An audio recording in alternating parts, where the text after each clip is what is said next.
tell me something about yourself. Yung tell me something about yourself ko, maiksi lang, no? My name's Kevin. I live in Parañaque. I used to work in sales. Tapos my job involves selling to different companies. So, depende kung anong part ng interview or anong trabaho yung pinag-applyan ko. Usually, I talk about my past job, tapos one sentence describing my past job. Tapos, sinasama ko, I want to work in a call center because reputable call center companies pay well and pay on time. Opportunity, kung feeling ko pwede ko sabihin or feeling ko makakatulong sa akin na ma-hire ako, I talk about my hobbies, what I do in my free time. Sabihin ko, I spend my free time traveling using my bike, going to the gym, or writing online, creating content. Depende kung sa anong position yung ina-applyan ko. So that's one of the things. Tell me something about yourself. So first sentence is just my name is Kevin. Second sentence is tagasan ka. I live in Parañaque.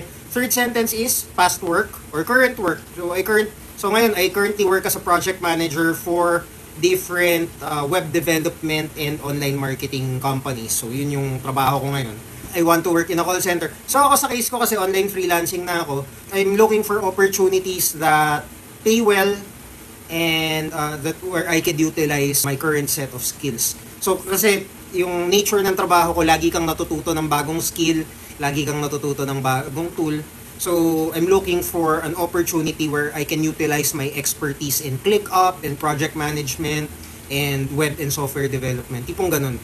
Tapos, I talk about my hobbies. Why do I talk about hobbies? Kasi talking about your hobbies and interests is an opportunity to connect with an interviewer. A lot of times, nakakuha ako ng trabaho, hindi naman ako yung best person for the job. Natuwa lang sa akin.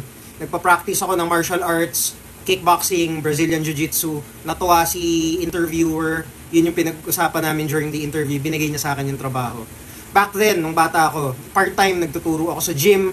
Ganun din. Turuan ko daw siya mag-workout.